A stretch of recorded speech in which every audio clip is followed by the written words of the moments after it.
আসসালামু আলাইকুম ওয়া রাহমাতুল্লাহি ওয়া বারাকাতুহু। আলহামদুলিল্লাহ নাহমাদুহু ওয়া নাস্তাঈনুহু ওয়া নুসাল্লি আলা নাবিয়িহি ওয়া হাবিবিহি মুহাম্মাদিন ওয়া আলিহি ওয়া আসহাবিহি আজমাইন। সুপ্রিয় দর্শক শ্রোতা, সকলকে আন্তরিক প্রীতি ও শুভেচ্ছা জানিয়ে শুরু করছি আজকের অনুষ্ঠান। আশা করছি সকলে ভালো আছেন, সুস্থ আছেন, নিরাপদে আছেন।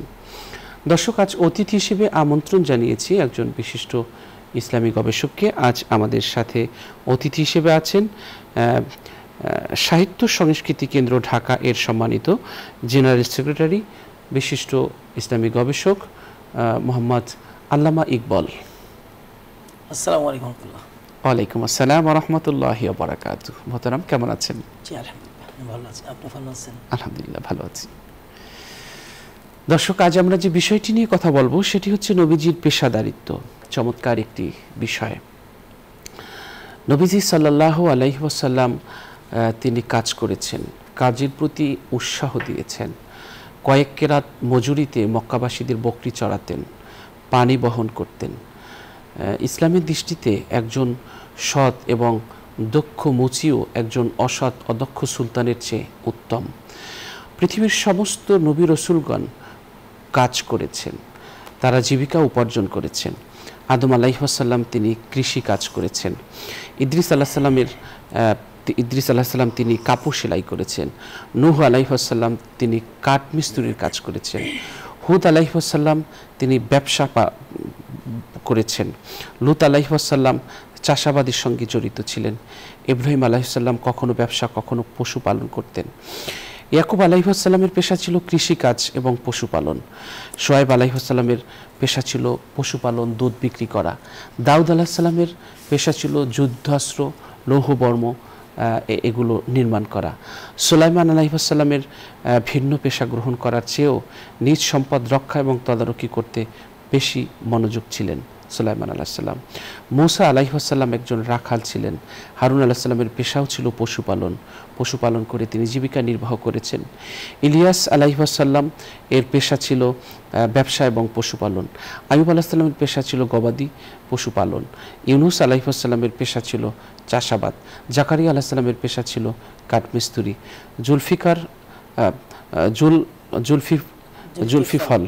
জুলফিফল আলাইহিস সালামের পেশা ছিল পশুপালন করা। এরপর রাসূল সাল্লাল্লাহু আলাইহি ওয়াসাল্লাম সফল একজন ব্যবসায়ী ছিলেন।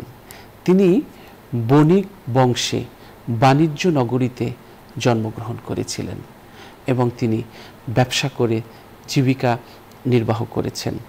পৃথিবীতে যত মানুষ আমরা আছি, আমরা সকলে আমরা কাজ করব এবং কর্মের আমাদের হাত দুটো হবে কর্মের হাত। আমরা তাহলেই ইহকাল এবং পরকালে আরামদায়ক জীবন পাব। বেকার মস্তিষ্ক না শয়তানের না আল্লাহর, অলস মস্তিষ্ক না শয়তানের না আল্লাহর। এই জন্য আমাদের কাজ করতে হবে, কাজ করে আমাদের ভাগ্য পরিবর্তন করতে হবে। আর আল্লাহ তাআলা বলেছেন যে নিজে তার ভাগ্য পরিবর্তন করতে চায় না, আল্লাহ তার ভাগ্য পরিবর্তন করেন না। দর্শক, আমরা আজ রাসূল সাল্লাল্লাহু আলাইহি ওয়াসাল্লামের যে পেশাদারিত্ব ছিল সেই পেশাদারিত্ব নিয়ে আজ আমরা আলোচনা করব। দর্শক, আমরা আলোচনা শুনছি আমাদের প্রিয় অতিথির কাছ থেকে। জি মোহতারাম। জি ধন্যবাদ। আপনার মাধ্যমে আমি নিউজ 24-এর সম্মানিত দর্শকদেরকে ধন্যবাদ জানাই। প্রথমে আমি আল্লাহ রাব্বুল আলামিনের প্রশংসা করছি আলহামদুলিল্লাহ, এবং দরুদ শরীফ পেশ করছি আমাদের মানবতার মুক্তিদূত নবী করিম সাল্লাল্লাহু আলাইহি ওয়াসাল্লামের স্মরণে। আমি এই বিষয়টি নিয়ে একটু চিন্তা করলাম যে পেশাদারিত্ব কেন। আপনি যদি দেখেন যে পৃথিবীব্যাপী এখন পৃথিবী কারা চালাচ্ছে? কিছু কর্পোরেশনস তারা পৃথিবী চালাচ্ছে। কীরকম? গুগল, মেটা, তারপরে ধরেন অ্যামাজন, এরা বড় বড় company. This is corporations. HSBC, city bank group, এরকম করে বাংলাদেশে যদি মনে করেন তাহলে আপনার বাংলাদেশে আছে Bashundhara group, Akij group, city group, মেঘনা গ্রুপ। আপনি এই 3-4-5টা প্রতিষ্ঠান বা 10টা প্রতিষ্ঠান যদি বন্ধ করে দেন, একদিনের জন্য বন্ধ করলে 18 কোটি মানুষের জীবিকা নিয়ে সমস্যা হয়ে যাবে। তাহলে পেশা এই যে কর্পোরেশনের যে ব্যাপারটা, এটি গুরুত্বপূর্ণ ব্যাপার। কর্পোরেটগুলো যে চলবে সেখানে আমাদের নবীর কোনো নির্দেশনা বা ইন্ডিকেশন আছে কিনা, এটা নিয়ে আমি একদিন চিন্তা করলাম। যে এত কোটি কোটি মানুষ এর সাথে সম্পৃক্ত, তারা কিভাবে করবে। তো সেখানে রাসূলুল্লাহ কোনো দিক নির্দেশনা আছে কিনা সেটা চিন্তা করার পরেই দেখলাম যে হ্যাঁ, পেশাদারিত্ব একটা ব্যাপার। এটাকে আমরা কর্পোরেট গভর্নেন্স বলি, কর্পোরেট কালচার বলি, এবং এটাকে আরও গুরুত্বের সাথে নিলে ইমোশনাল ইন্টেলিজেন্স আছে এর সাথে জড়িত, এআই আছে, আর্টিফিশিয়াল ইন্টেলিজেন্সের সাথে জড়িত, লেভেল 5 লিডারশিপের সাথে জড়িত। তো সবগুলো চিন্তা করে বের করলাম যে রাসূলুল্লাহ সাল্লাল্লাহু আলাইহি ওয়াসাল্লাম জীবনে কোথায় কোথায় সেই পেশাদারিত্বগুলো আছে। এবং চিন্তা করে আমি দেখলাম যে ওনার হি ইজ এ ম্যান। ওনার একাধারে উনি একজন নবী, একাধারে একজন উনি মানুষ, একাধারে উনি একজন ব্যবসায়ী, সাথে সাথে উনি একজন স্বামী, উনি একজন পিতা, উনি একজন নানা, উনি একজন বন্ধু, সবগুলো। তো প্রত্যেকটা জায়গাতেই ওনার পেশাদারিত্ব ছিল চমৎকার। এটা আমি বের করলাম যে রাসূলুল্লাহ সাল্লাল্লাহু আলাইহি ওয়াসাল্লাম আল্লাহ তাআলার প্রদত্ত রাসূল এবং নবী। তাহলে উনি রাসূলুল্লাহ আল্লাহ তাআলার যে জীবন বিধান সেটা উনি প্রচারের জন্য প্রধান কাজ ছিল, কিন্তু প্রধান কাজ ছিল প্রচার করা না। উনি ওনার ব্যক্তিগত জীবনে সেটা বাস্তবায়ন করে দেখিয়েছেন, কোরআনকে ফুললি বাস্তবায়ন করছেন। কিন্তু কীভাবে করলেন? ওনার চতুর্পাশে কারা ছিল? মাক্কি জীবনে আমরা যখন বিশ্লেষণ করেছি, ওনার চতুর্পাশে ছিল কাফের এবং মুশরিক। মদিনায় যখন উনি গেলেন সেখানে ছিল প্রায় 6-7টা গ্রুপ। একটা ছিল আপনার ইহুদি, একটা ছিল নাসারা খ্রিস্টান, একটা ছিল মাজুসি অর্থাৎ মূর্তি পূজক। এছাড়া ওনার 2টা গ্রুপ ছিল, একটা হচ্ছে আনসার এবং মুহাজির। এই আনসারদের মধ্যে আবার 2টা গ্রুপ ছিল, বনি আওয়াজ, বনি খাজরাজ। কিন্তু প্রত্যেকটা গ্রুপের মধ্যে দ্বিধাদ্বন্দ্ব ছিল। তো কীভাবে কেমন করে উনি এই যে বিভিন্ন গোত্রের মানুষ, বিভিন্ন মতদর্শের মানুষ, চিন্তার মানুষ একত্রিত করে উনি কিভাবে কোরআনকে ওনার জীবনে বাস্তবায়ন করলেন, that was a very professionalism, that was a very interlinked with professionalism. সেজন্য আমরা প্রফেশনালিজমের যদি আমরা ধারা বা উপাদান বের করি, আমরা খুব চিন্তা করে দেখলাম যে কর্পোরেশনের প্রফেশনালিজমগুলো কী কী আছে। সেখানে আমরা খুঁজে পাই, যেমন আমার কাছে একটা বই আছে, আমি বলি যে কমিটমেন্ট থাকতে হবে, কমিটেড থাকতে হবে, কম্পিটেন্ট থাকতে হবে, কনফিডেন্ট থাকতে হবে, তারপরে থাকতে হবে আপনার skilled in the field, maintaining poise থাকতে হবে, অনেস্টি অ্যান্ড ইন্টিগ্রিটি থাকতে হবে, স্ট্রাকচার্ড অ্যান্ড অর্গানাইজড থাকতে হবে, অ্যাকাউন্টেবিলিটি থাকতে হবে, মরাল অ্যান্ড রেশনাল অ্যামালগেশন থাকতে হবে, self help is the best, upholding social values, specialised knowledge থাকতে হবে, স্যাগাসিয়াস ডিপ্লোমেসি থাকতে হবে, ইউনিভার্সাল অ্যাওয়াকেনিং থাকতে হবে। তো এই ইস্যুগুলো দেখলাম যে বর্তমানে আমরা এটা ফিল করি বা বর্তমান যত কর্পোরেশনে দেখি সেখানে এগুলো আছে, কিন্তু রাসূলুল্লাহর জীবনে এগুলো আছে। এটা খুঁটে খুঁটে আমি বের করলাম, আরে এটা তো এখানে আছে। এই যে বললাম যে স্যাগাসিয়াস ডিপ্লোমেসি, এটা দিয়ে আমি আপনাকে বলি, রাসূলুল্লাহ সাল্লাল্লাহু আলাইহি ওয়াসাল্লাম যখন হুদাইবিয়ার সন্ধি করে ফেললেন, তখন উনি মদিনায় গেলেন এবং সূরা ফাত নাজিল হলো যে হে নবী, আপনাকে আমি ফাতহা মুবিনা, চূড়ান্ত বিজয় দান করলাম। কীভাবে? যে 10 বছর এই মক্কার কাফেরদের সাথে কোনো যুদ্ধ বিগ্রহ হবে না, এখন আপনি আন্তর্জাতিক পরিমণ্ডল ইসলামের দাওয়াতি কাজ শুরু করেন। এবং উনি মক্কা থেকে মদিনায় যেয়েই সাথে সাথে ওনার চতুর্পাশে প্রায় 10টা দেশে উনি চিঠি লিখলেন, এবং সেই চিঠিগুলো উনি বিভিন্ন সাহাবীদের মাধ্যমে পাঠালেন। ওখানে বাহরাইন ছিল, ছিল আপনার রোমান সাম্রাজ্য ছিল, পারস্য সাম্রাজ্য ছিল, ইথিওপিয়া ছিল, মিশর ছিল। প্রত্যেকটা দেশে উনি আলাদা আলাদা সাহাবীর মধ্যে চিঠি পাঠালেন। চিঠি পাঠাতে যাওয়ার সময় যখন শুরু করলেন, তখন একজন সাহাবী বললেন, ইয়া রাসূলুল্লাহ, এই সমস্ত রাজারা ইহুদি এবং খ্রিস্টান রাজা, তারা তো আপনার এই চিঠি পড়বে না, ফেলে দেবে, তাহলে কী করতে হবে? উনি বললেন যে আপনাকে সিলমোহর কাটাতে হবে। তখন রাসূলুল্লাহ সাল্লাল্লাহু আলাইহি ওয়াসাল্লাম নিজে সিলমোহর কাটালেন, এবং সেই সিলমোহর কাটিয়ে প্রত্যেকটা চিঠি নিচে উনি সেই সই মোহরাঙ্কিত সিল সহকারে চিঠি দিলেন এবং দিয়ে দিলেন। এই পরামর্শ দিয়েছেন সালমান ফার্সি রাদিয়াল্লাহু তাআলা আনহু এর মাধ্যমে। তার মানে এখানে উনি ওই চিঠিতে নর্মাল লিখলেই পারতেন যে মোহাম্মদের আল্লাহর পক্ষ থেকে রাসূল, মোহাম্মদের থেকে লিখিত অমুক রাজার প্রতি, এরকম প্রত্যেকটা চিঠি শুরু হয়েছে। কিন্তু চিঠির শেষে সুন্দর করে সিল মোহরাঙ্কিত দিয়ে রাসূলুল্লাহ স্বাক্ষর দিয়ে দিলেন। এটার মাধ্যমে উনি এই কাজটা করলেন। আমরা যদি দেখি, আমরা যেহেতু এখানে 15টা বিষয় আমি মানে অবতারণা করেছি, যেহেতু সময় কম পারবো না, আমি কয়েকটা বিষয় আপনাকে বলি। দেখেন কতটা আল্লাহ রাসূল ছিলেন। রাসূলুল্লাহ সাল্লাল্লাহু আলাইহি ওয়াসাল্লাম মদিনায় যেয়ে একেবারে ওখানকার মানুষের সাথে মিলে গেলেন। মদিনার সনদ তৈরি হলো, এর মাধ্যমে ইহুদি, খ্রিস্টান, মাজুসি, আনসার, মুহাজির সবার এই 7টা গ্রুপ একসাথে থাকতে শুরু করলেন। কিন্তু বলা হলো খ্রিস্টানদের সাথে, ইহুদিদের সাথে যে আমাদের যদি কেউ আক্রমণ করে তোমরা সেখানে হেল্প করবা, আবার তোমাদের যদি কেউ আক্রমণ করে আমরা তাদের হেল্প করব। কিন্তু এই চুক্তি ভঙ্গ করে খন্দকের যুদ্ধে ইহুদিরা বনু কুরাইজা যে গোত্র, তারা আল্লাহ রাসূলের বিরুদ্ধাচরণ করলো এবং রাসূলের বিরোধিতা করলো। এরকম আস্তে আস্তে করে তাদের মধ্যে তাদের রাসূলুল্লাহ সম্পর্ক ছিন্ন হয়ে গেল। অর্থাৎ মদিনার সনদের মাধ্যমে খ্রিস্টান ইহুদিরা ইসলামিক প্রজাতন্ত্রের মধ্যে প্রজাতন্ত্রের প্রজা হিসেবে ছিল, কিন্তু তারা মাঝে মধ্যে এইসব চুক্তি ভঙ্গ করার কারণে তারা আসলে ইসলাম থেকে মানে মদিনা প্রজাতন্ত্র থেকে লাস্টে তাদেরকে বের করে দেওয়া হয়। আমরা দেখলাম রাসূলুল্লাহ সাল্লাম একবার ইহুদির কাছ থেকে টাকা ধার নিয়েছেন এবং ওনার টাকাটা ধার দেওয়ার কথা ছিল সে 10 তারিখ, এবং 10 তারিখ সকালবেলা উনি সাহাবীদের বেষ্টিত হয়ে একটা দিকে যাচ্ছিলেন। এটা আমি আলী রাদিয়াল্লাহু আনহুর পক্ষ থেকে এই হাদিসটা বর্ণিত। যার মাঝখানে মধ্য রাস্তায় এই লোকটা রাসূলুল্লাহকে ধরে ফেললেন, বলে যে হে মোহাম্মদ, আপনার কাছে আমি টাকা পাই, আমার টাকা ফেরত দেন। রাসূলুল্লাহ বললেন যে সরি, তোমার তো টাকাটা দেওয়ার কথা ছিল আজকেই 10 তারিখ, কিন্তু আমি টাকাটা আমার এই মুহূর্তে আমি জোগাড় করতে পারিনি, আমি দুঃখ প্রকাশ করছি, আমাকে কয়েকটা দিন সময় দাও, আমি টাকাটা দিয়ে দেবো। কিন্তু ইহুদি বলল সরি, আমার হাতে সময় নেই, আমি আপনাকে ছাড়তে পারবো না, টাকা না দিলে আমি এখান থেকে যেতে দেবো না।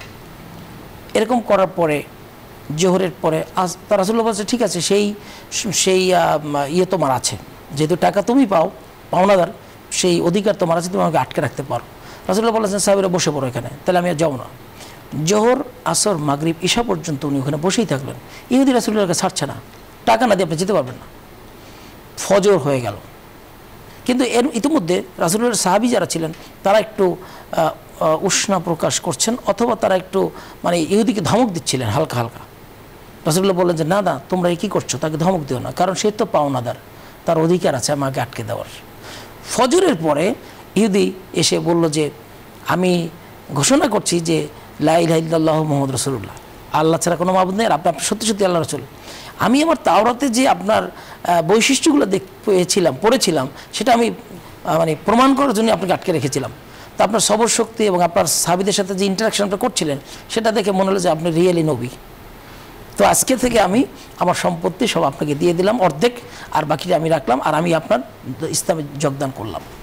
এখানে একটা জিনিস বোঝার কি আছে, রাসূলুল্লাহ সাহাবীদেরকে বললেন খবরদার তাকে ধমক দিও না, সে তো পাওনাদার। অথচ ওই মুহূর্তে কিন্তু রাসূল সাল্লাল্লাহু আলাইহি ওয়াসাল্লাম মদিনার রাজা, প্রেসিডেন্ট, তিনি সামনে একজন ইহুদির আটকে দিল আর তিনি বসে পড়লেন, গেলেন না। এভাবে তিনি চুক্তির গুরুত্ব দিয়েছেন।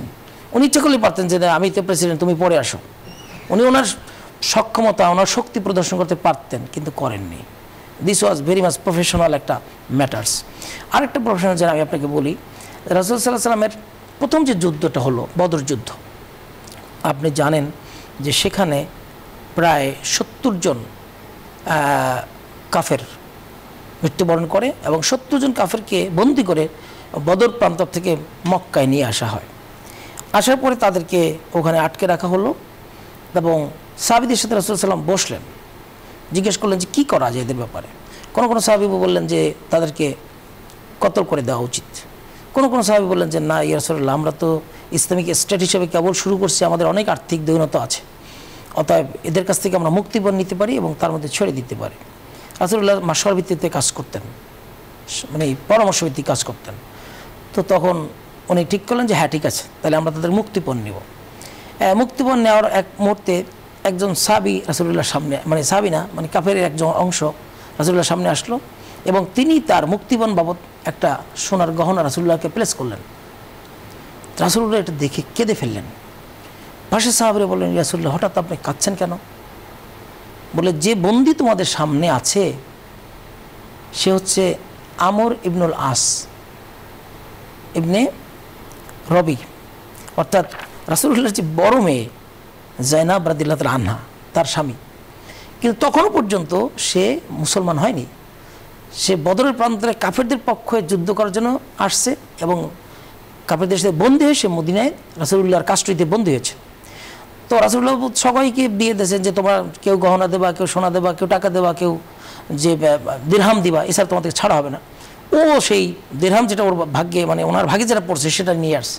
তো রাসূলুল্লাহ সাল্লাম দেখলেন যে এই দিরহামটা, এই যে স্বর্ণের হারটা, এটা রাসূলুল্লাহ সাল্লাল্লাহু আলাইহি ওয়াসাল্লাম তার স্ত্রী খাদিজাকে উনি দিয়েছিলেন উপহার। খাদিজা রাদিয়াল্লাহু তাআলা আনহা ওনার বড় মেয়ে জয়নাবের বিয়ের পরে উনি গলা থেকে খুলে আবার জয়নাবকে দিয়েছিলেন। এখন জয়নাবের হাজব্যান্ড আজকে যিনি এই যে আবুল আস, সে আজকে ধৃত বন্দী, সে তার মুক্তিপণের জন্য এই গহনাটা রাসূলুল্লাহর হাতে দিলেন। রাসূলুল্লাহ কেঁদে পাশের সাহাবীদেরকে বললেন যে তোমরা কি ইচ্ছা করলে এই বন্দীকে মুক্তি দিতে পারো, সাথে এই হারটাও দিয়ে দিতে পারো। রাসূলুল্লাহ সাহাবীর সাথে বললেন, ইয়া রাসূলুল্লাহ আপনি কান্না বন্ধ করেন, আমরা চাই বন্দীকে মুক্তি দিলাম, হারটিও দিয়ে দিলাম। এখানে আমরা পেশাদারিত্ব কী দেখলাম? এটা পেশাদারিত্ব। রাসূলুল্লাহ তখন মদিনার প্রেসিডেন্ট, উনি ইচ্ছা করলে বন্দীকে আগেই তো ওনার জামাই, উনি ছেড়ে দিতে পারতেন, কিন্তু ছাড়েননি। 2 নম্বরে উনি তার কাছ থেকে দিনমোহর মানে সেই মুক্তিপণ উনি আদায় করেছেন। মুক্তিপণ আদায় করতে যখন উনি দেখলেন যে এটা মা খাদিজার সেই গহনা, উনি আবেগ আপ্লুত হয়ে গেলেন। 1 সেকেন্ড বা 2 সেকেন্ডের মধ্যে সে আবেগকে কন্ট্রোল করলেন, করে বললেন যে এই হার বা এই মুক্তিপণ নিয়ে ওনাকে ছেড়ে দেওয়া যায় কিনা। উনি সাহাবীদের কাছে অনুমতি নিলেন, ওনার তো অনুমতি নেওয়ার দরকার ছিল না। He was the chief commander, he was the নবী, তখনই উনি সেখানকার প্রধান রাষ্ট্রপতি, ওনার তো সবাইকে পরামর্শ করে এই কাজটা করা দরকার ছিল না। কিন্তু উনি অনুমতি নিলেন যে এই গহনাটাও তাকে বন্দীকে ফেরত দিতে চাচ্ছি, তোমরা অনুমতি দিবি কিনা। তখন তারা অনুমতি দিয়ে দেয়। এভাবে দেখা যায় যে রাসূলুল্লাহ সাল্লাল্লাহু আলাইহি ওয়াসাল্লাম কাজে কর্মে ওনার যে কাজগুলো উনি কোনোটা আবেগতাড়িত হয়ে করেননি, কোনোটা অতিরঞ্জিত করেননি, কোনোটা মার্জিনাল করেননি। এই all this things are related to unprofessionalism. কিন্তু এই সব কিছু মাঝখানে এনে যখন সঙ্গতিপূর্ণভাবে, ভারসাম্যভাবে, বিবেচনাপ্রসূতভাবে করা হয়, সেটাকে বলা হয় আপনার প্রফেশনাল বা পেশাদারিত্বের সাথে করা হয়। এটা একটা ইস্যু। আরেকটা ইস্যু আমরা দেখলাম যে হযরত, আপনাকে আমি বলবো, দেখি বলি, রাসূলুল্লাহ সাল্লাল্লাহু আলাইহি ওয়াসাল্লাম তখন মদিনার রাষ্ট্রপতি, ওনার স্ত্রী আয়েশা রাদিয়াল্লাহু তাআলা আনহা তার বাদী, আয়েশা রাদিয়াল্লাহু তাআলা আনহার বাদী হচ্ছে বরিরা বা গোলাম বা দাসী। এই বরিরার হাজব্যান্ড হচ্ছে আপনার মুগিস। মুগিসের সাথে বরিরার সারাসারি হয়ে গেছে। এনিহাউ কেন হয়েছে এটা আমরা জানি না। এখন মুগিস রাসূলুল্লাহ সাল্লাল্লাহু আলাইহি ওয়াসাল্লামের কাছে এসে বলছে, ইয়া রাসূলুল্লাহ আমার ওয়াইফের সাথে, আমার ওয়াইফ আমাকে তালাক দিয়েছে, খোলা তালাক। এখন আমি ওই ওয়াইফ ছাড়া বাঁচতে পারবো না, আমাকে তার দরকার। রাসূলুল্লাহ বললেন যে আচ্ছা ঠিক আছে, আমি কথা বলে দেখব। তো উনি বরিরাকে ডাকলেন, বরিরাকে বললেন যে বরিরা, তোমার সাথে তো তুমি তালাক দিয়ে দিয়েছো মুগিসকে। জি ইয়া রাসূলুল্লাহ, তুমি কি ওকে আবার গ্রহণ করতে পারো? বরিরা তখন কিন্তু বাদী, তার স্ত্রীর বাদী বা দাসী। বাদী জিজ্ঞেস করলেন যে এটা কি আপনার আদেশ নবী হিসেবে নাকি অনুরোধ? রাসূলুল্লাহ বললেন যে না, এটা আমার অনুরোধ। তো বললেন যে ইয়া রাসূলুল্লাহ, যদি অনুরোধ হয় বা যদি সুপারিশ হয়, তাহলে আমি সরি, এই সুপারিশ রাখতে পারলাম না। তখন রাসূলুল্লাহ বললেন ওকে, তুমি তোমার যে ডিসিশন নিয়েছো তার উপরে তুমি থাকো। এখানে আমরা কি পাই, কেমন পেশাদারিত্ব খেয়াল করেন। রাসূলুল্লাহ তখন রাষ্ট্রপতি, প্লাস উনি চাচ্ছেন যে প্রত্যেক সংসার যেন যুক্ত থাকে, ভেঙে না যায়, স্বামী স্ত্রীর মধ্যে মেলবন্ধন বাড়ে। তার 2টা ইন্ডিকেটরে